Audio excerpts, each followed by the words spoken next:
Momento de recibir al senador de la República, Daniel Cayani, y así lo presentamos. Este domingo, el Gabinete de Seguridad de Israel declaró formalmente el estado de guerra tras el peor ataque infligido al país en 50 años desde la guerra del Yom Kippur. ¿Cuándo podemos lograr firmar este acuerdo, empezar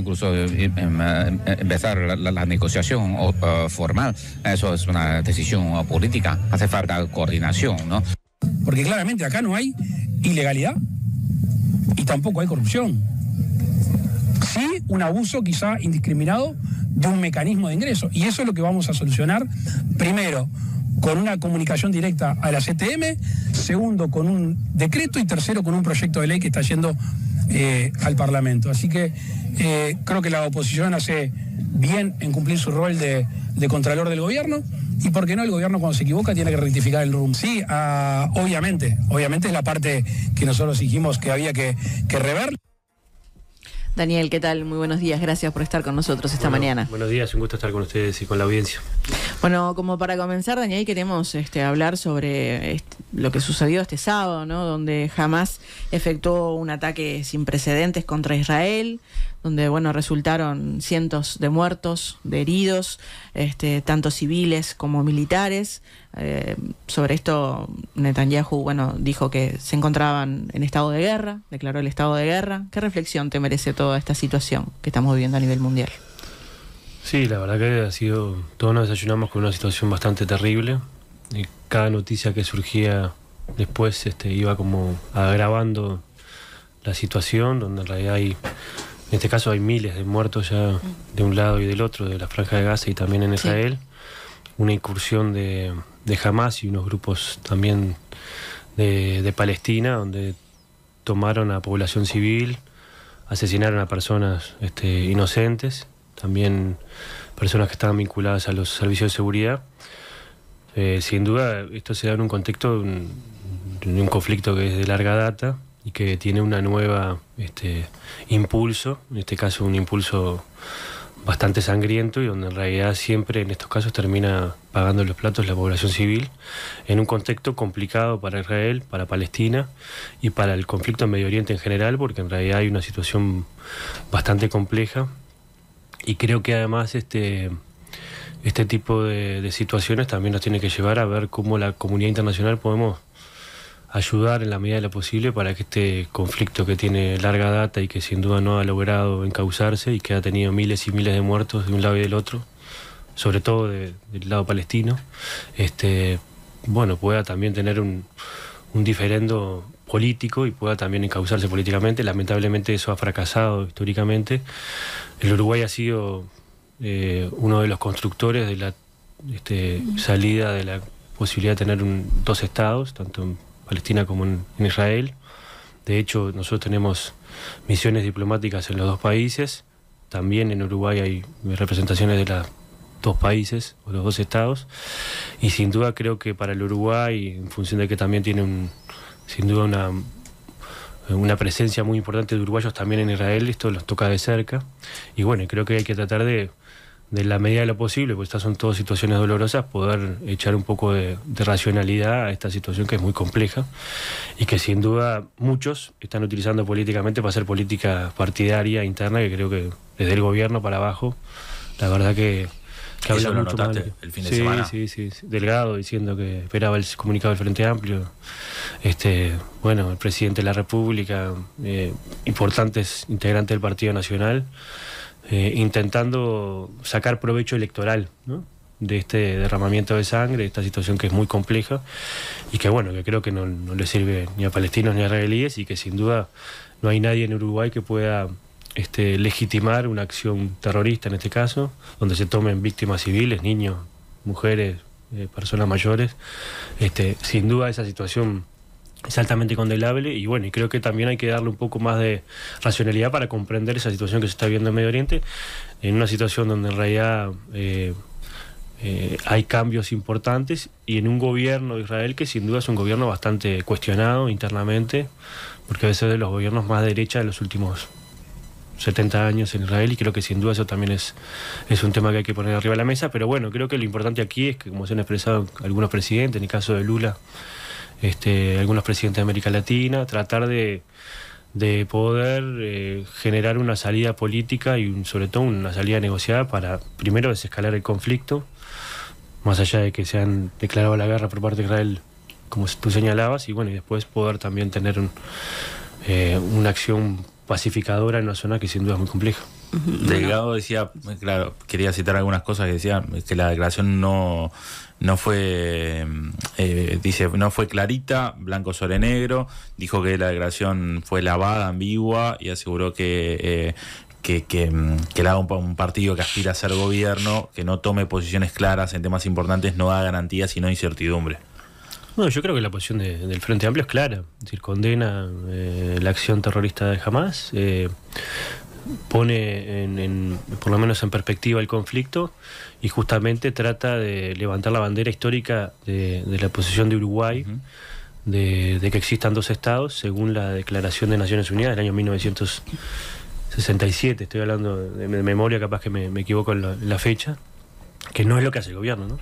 El gobierno básicamente toma posición por uno de los estados. Por Israel. Por Israel. Este es un gobierno que ha tenido relaciones carnales con Israel, ¿no? Desde el presidente de la República hacia sus máximas autoridades. Y bueno, y creo que sin duda bienvenido sea poder tener relaciones con todos los países, pero creo que el Uruguay, en términos de representación país, tiene que tener una posición histórica, que ha sido una posición histórica que se ha construido incluso trascendiendo los gobiernos del Frente Amplio. Y creo que ahí hay por lo menos una falta de equidistancia importante, más allá de solidarizarnos con las víctimas, que sin duda son la parte más compleja de la situación. Y bueno, y creo que en ese sentido nosotros deberíamos tener una posición más equilibrada. Este gobierno no salvo cuando le conviene, en el caso del conflicto en Azerbaiyán y Armenia, o la República de Nagorno-Karabaj, sacó una declaración muy lavadita, y ahí la comunidad armenia en Uruguay tuvo un posicionamiento muy, muy, muy crítico hacia eso. De eso Delgado no opina, se ve que es su gobierno.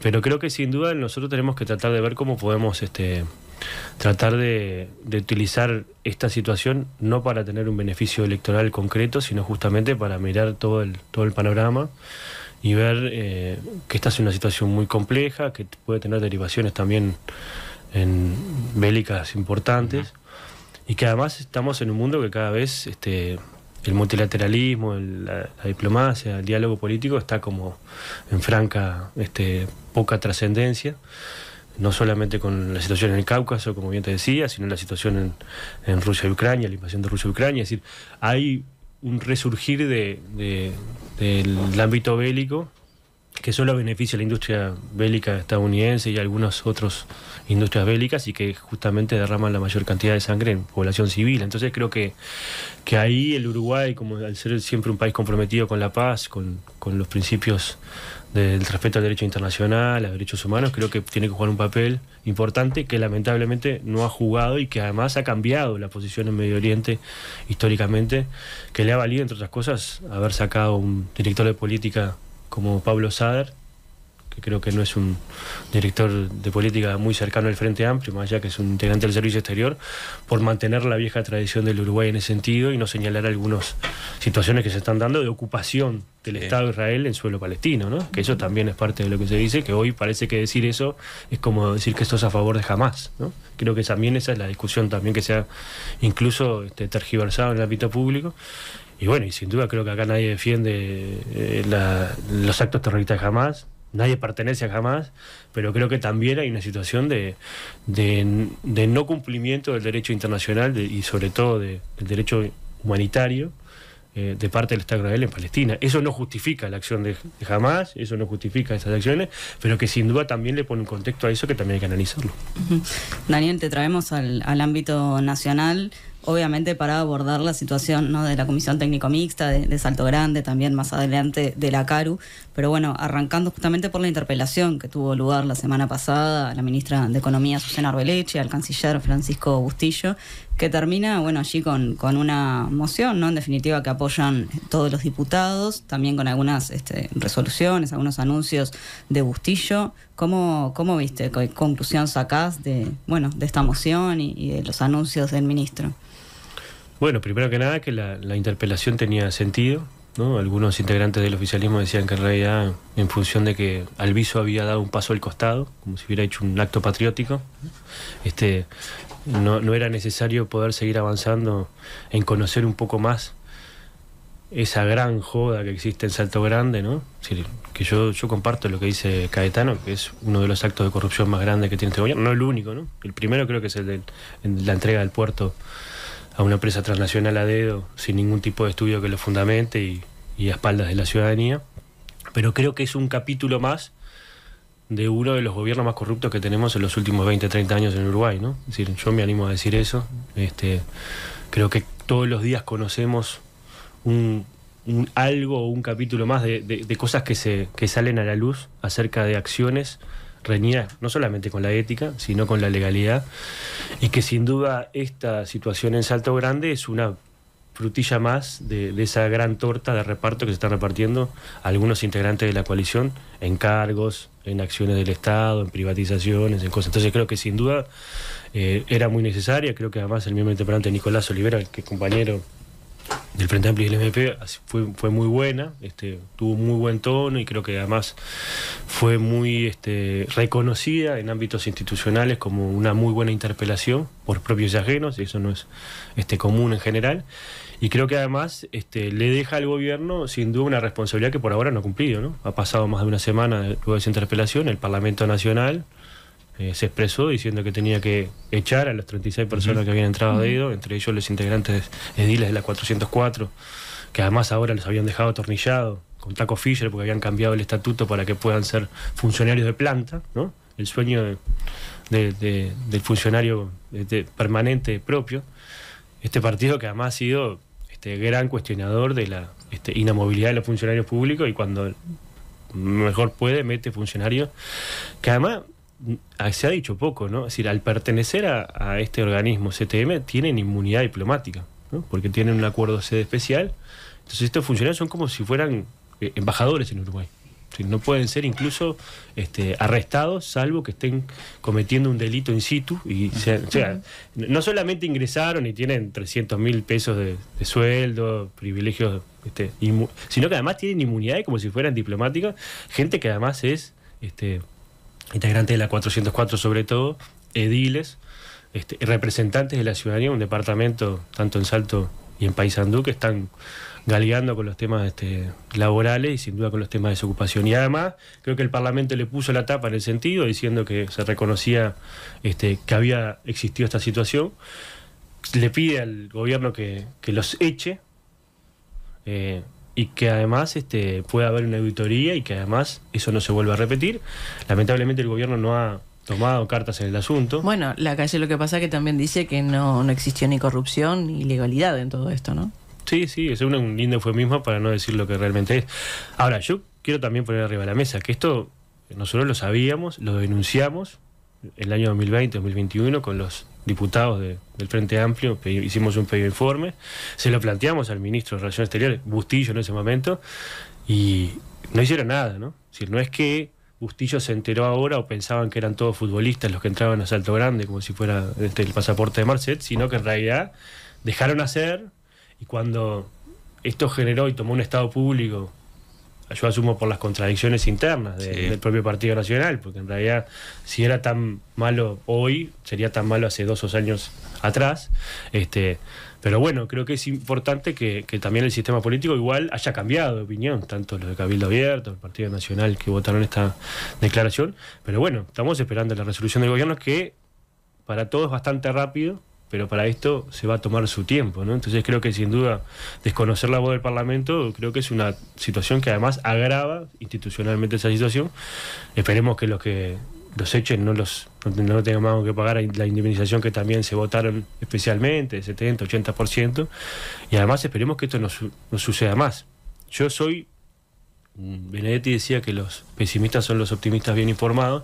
Yo soy bastante pesimista en el sentido porque uno está indagando en otros lugares, y en la Comisión Administrativa del Río Uruguay, que es otra de las comisiones binacionales que el Uruguay tiene para administrar el río Uruguay, también, por lo que uno ha rascado un poco, hay una veintena de integrantes En este caso, hay que decir la verdad, capaz que fueron más generosos, no son de la 404 solo, hay de Cabildo Abierto, del Partido Colorado, hay de todo, ¿no? Entonces capaz que por eso está más tapado, pero el día que se levante esa piedra van a salir bastante cangrejos, y creo que además es complejo, ¿no? Porque... ¿Ahí qué información obtuvieron cuando fueron las autoridades a la comisión? Bueno, después de que le preguntamos y le repreguntamos, el presidente de la Comisión Ministerial del Río Uruguay, Mario Ayala, nos llegó a poder informar que hay 43 ingresos nuevos, que se inició un concurso para que esos ingresos, que muchos entraron por la ventana, muchos familiares de parlamentarios. Designaciones directas, estamos hablando. Sí, a dedo. No, Sí. porque en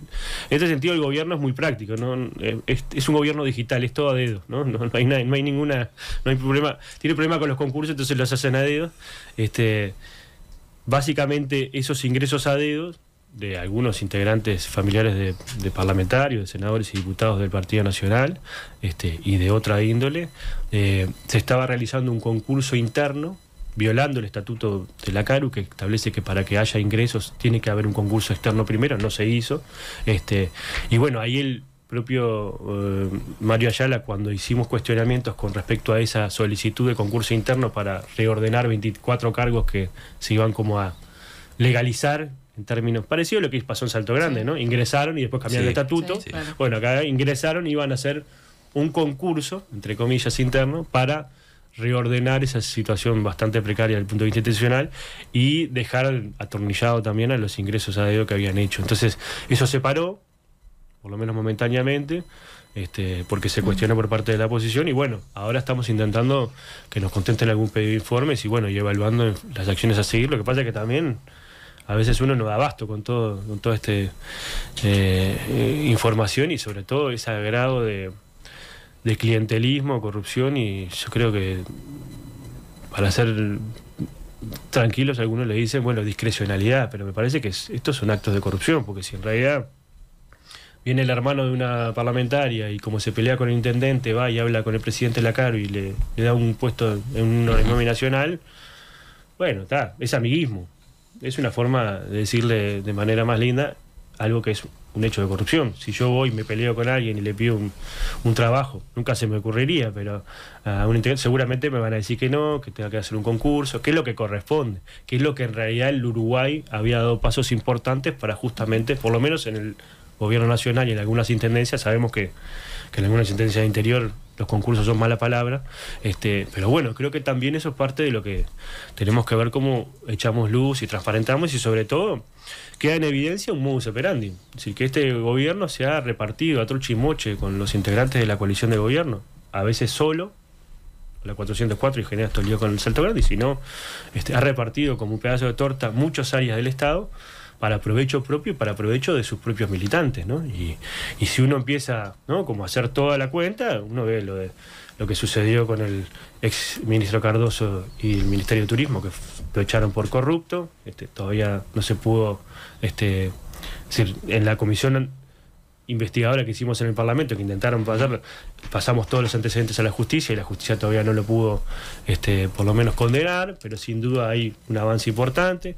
La situación con la ex ministra de Vivienda, Irene Moreira, donde en realidad se le daban casas a militantes de Cabildo Abierto, la situación con la entrega del puerto de Montevideo, es decir, todas hay situaciones de bastante, por lo menos, precariedad institucional, y sobre todo una situación donde la vieja consigna de Sarabia de dignidad arriba y regocijo abajo por lo menos se invirtió, ¿no? Entonces creo que sin duda ahí por lo menos hay como un elemento que hay que tener en cuenta, y que sin duda la ciudadanía en general lo ve con malos ojos, y bueno, que es importante señalar. Eso queríamos consultarte, ¿qué trascendencia y qué magnitud pensás que le da a la ciudadanía y la población este tipo de episodios? Y seguramente todos estos casos que mencionabas se unan también al caso Astesiano, al caso Marcet, y esto que planteabas hoy, que bueno, es uno de los gobiernos más corruptos de los últimos 20 años. Y bueno, yo creo que es un tema de conversación y preocupación pública. Primero porque en la medida que esto se va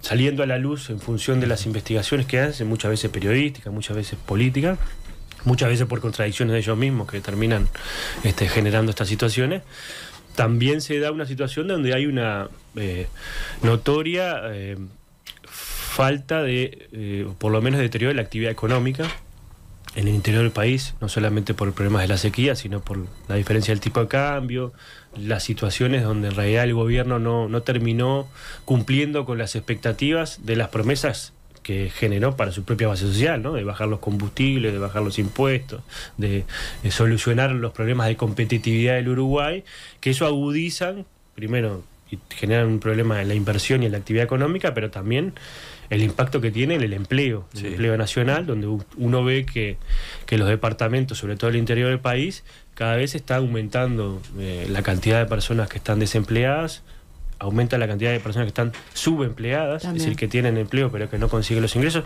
aumenta la cantidad de trabajadores que trabajando son pobres, ¿no? En 1% en la última encuesta aumenta la cantidad de gente que es pobre, ¿no?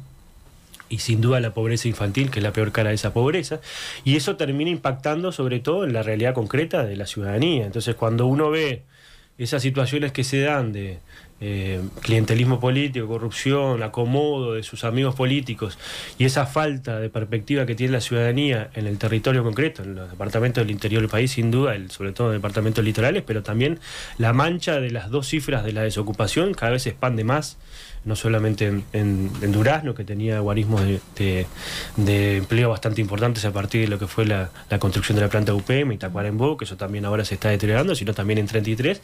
Y bueno, eso genera un caldo de cultivo bastante complejo y que creo que también estos temas es de conversación pública y sobre todo de indignación. Después, ¿cuánto pesa eso en la resolución de un voto? Bueno, todavía falta mucho para las elecciones, faltan un año y pico un año para las elecciones nacionales, tanto un poco menos para las elecciones internas, pero sin duda creo que uno cuando recorre los territorios, tanto en las localidades del interior del país, en Montevideo, en Canelones, uno ve la cara de las personas que la situación de falta de oportunidades está como incrustada en el rostro de las personas, y eso creo que también es algo que se ve, capaz que se habla menos, y que creo que también se recorre un poco muy internamente, y creo que también eso puede ser un problema desde el punto de vista también de las expectativas que uno que tiene que generar para que la sociedad viva un poco mejor y sobre todo para tener un poco más de proyectos de vida. Y creo que también hay elementos que hay que poner arriba de la mesa, primero porque en realidad el Uruguay sí somos una penillanura levemente ondulada y todos los fenómenos pasan tarde y no pasan, nos creemos a veces la Suiza de América, pero en realidad la antipolítica, el desgaste del sistema político en general, más allá que esto esté encapsulado en algunos sectores de la política, pero nos pega a todos, termina también erosionando la legitimidad de la acción transformadora de la política en el buen sentido. Entonces creo que ahí hay elementos que hay que poner arriba de la mesa y hay que ver con cómo se sale, ¿no? No solamente con criticar, señalar, que es parte de lo que tiene que hacer la oposición, interpelar. Daniel, ahora que mencionabas esto de interpelar, me quedó una pregunta en el tintero. Cuando decías que en 2021 ustedes ya le plantearon a Bustillo la situación de la Comisión Técnico Mixta de Salto Grande, ¿por qué se hace esta interpelación 2 años después? Bueno, porque en realidad seguimos indagando y tratando de poner el tema arriba de la mesa. Lo que pasa es que en ese momento Bustillo lo que nos dijo, bueno, eso fue una decisión del presidente de la República que designa perdón, decidió el agua que trajo Enzo, que dijimos que no iba a servir, que con el mate ya estábamos, no, el agua sirvió. Bien. Decidió designar al presidente de STM, quedé. Y eso que es Baldo, no es Canarias. Podemos hacer una tertulia acá mientras tanto, Daniel. Y bueno, y en función de eso, recién ahora pudimos lograr que esto tome estado público y que haya una relevancia política. Pero ustedes ya conocían eso, o sea, que estaban estas designaciones. Informes, esto fue publicado en algunos periódicos de carácter nacional, el Observador, el País no sacó nada, pero Brecha sacó algo, y se siguió investigando y siguió tomando ribetes que en su momento eran designaciones directas y después terminaron siendo retiros incentivados millonarios, situaciones de descontrol, millones de dólares otorgados a instituciones privadas para desarrollar algunas cosas, lo del polo educativo binacional, que son gente que se contrata para formar algunas instancias y no tienen ningún tipo de certificación. Es decir, ya esto tomó un cariz que sin duda termina siendo algo de lo que también denunciábamos, que esto es una especie de intendencia paralela, donde en realidad se tomó CTM como un botín y como una plataforma electoral para generar una gran estructura política y además para generar clientelismo y sin duda amiguismo en Salto. Creo que eso es parte de lo que también hoy toma un ribete, que sin duda la interpelación le pone también una jerarquía, y creo que sin duda es importante, pero creo que también es importante ver cómo nosotros salimos para adelante para que esto no suceda más. Es decir, porque yo creo que hay una parte de la discusión que se ha olvidado, que es que para el Uruguay todo lo que tiene que ver con la administración del río Uruguay, es decir, la posibilidad de tener soberanía sobre el río Uruguay son elementos estratégicos importantes. Primero porque el río Uruguay es un río que es limítrofe con Argentina, y hasta hace muy poco, en términos históricos, Argentina consideraba que su soberanía iba hasta las costas del Uruguay, es decir, hasta donde empezaba la arena, como quien dice, la doctrina Drago, y el Uruguay fue avanzando en niveles de soberanía, en este caso compartida con Argentina, para poder administrar una de las hidrovías más importantes que tiene, y sobre todo muy importante para los departamentos limítrofes con Argentina, el litoral, y gestionar esto de manera adecuada. Ni que hablar el complejo energético de Salto Grande, que es un complejo que genera energía no solamente para Uruguay sino para Argentina, que además nos permite vender energía. También gestionarlo de manera no solamente soberana sino responsable implica poder también tener mejores niveles de desarrollo, mejores niveles de articulación política, y sobre todo también tener mayores niveles de soberanía. Y rifarse esto es bastante complejo, y es parte de lo que... Por supuesto que esta discusión quedó de fondo, ¿no? Porque lo que sale más bien son los titulares, pero me parece que lo de fondo es eso, ¿no? Y en un eventual cuarto gobierno, el Frente Amplio, ¿volvería la oposición a ocupar cargos en la CARU? Eso es así. Sí, nosotros en nuestros gobiernos se han tenido, salvo en el primero, porque no hubo acuerdo con la oposición, porque querían más cargos de lo que podían tener. Nosotros siempre hemos sido contestes de que tienen que estar mejor. Que estén, que sean parte de la decisión. Pues son decisiones país, ¿no? Fíjate que la CARU administra las cosas, el acuerdo que se hizo con Argentina con respecto a la planta UPM y el diferendo que tuvimos en La Haya. Es decir, hay temas medioambientales de por medio, no es solamente administrar y balizar un canal, que sin duda es muy importante. Entonces creo que estos sean botines electorales para repartírselos, para ver quién pone tantos militantes, ¿no? Porque yo me acuerdo que hablaban de era una oposición que practicaban una ética escandinava, hablaban de que tenían que estar los mejores en cada uno de los puestos, y que básicamente había que hacer todo por concurso. Después pusieron, ¿no? La raviolera, tenés tantos votos, te pongo así repartieron los ministerios, así repartieron los cargos de segunda línea en los ministerios, y así repartieron todo. Y eso está naturalizado, y no, en ningún medio de comunicación de esos que están en los grandes medios de comunicación se habla de esto, ¿no? Esto ya no es un tema de discusión, antes se discutía en los periodísticos, en todas las... Entonces creo que también eso es parte de la degradación institucional que ha existido, no porque los partidos políticos no puedan tener representación en lugares que el gobierno tiene para poder también realizar acciones políticas, eso me parece que es legítimo, sino la forma y los contenidos que se están desarrollando, y también cómo se ha naturalizado esto. Y me parece que eso también es complejo, porque primero deteriora la acción política del Estado. Está bien, capaz que hay muchos que como no creen en el Estado, quieren son como la quinta columna, quieren capaz que matarlo por dentro. No creo que sea así, pero me parece que lo otro deteriora sobre todo la acción del Estado como paraguas o como escudo de los más débiles, porque en realidad si hay un Estado que no es eficiente, que no es preciso, y que además se le recortan los recursos y además se privatiza, el que más sufre siempre es el más débil, y sobre todo termina beneficiando al más ahora, ¿no?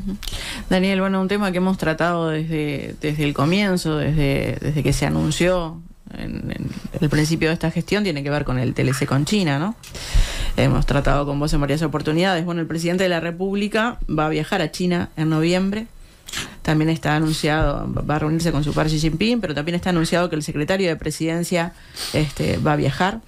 Y desde el gobierno se dice que si no se llega al TLC Uruguay-China, este gobierno habrá avanzado. Y en ese sentido, Búsqueda publicó esta semana que al presidente se le ha asegurado que la relación bilateral pasará de un estatus de asociación estratégica a asociación estratégica integral. Sí. ¿Qué valor tendría esto? ¿Cuál es la diferencia? No, eso es importante porque siempre China tiene diferentes como grados de asociación con los países. El Uruguay había avanzado hasta el 2019 de manera importante para conseguir justamente la asociación estratégica integral.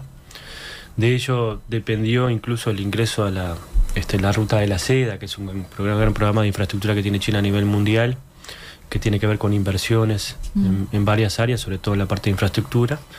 Y Uruguay tenía pendiente, quedó el 2019 ya pronto para firmar un plan de acción para inversiones en la planta en la ruta de la seda y también avanzar en la asociación estratégica. Eso en realidad quedó todo pronto. O sea que viene de antes. El embajador Lugris sí ha peludeado con eso, pero lamentablemente esta va a ser la primera visita que hace el presidente a China.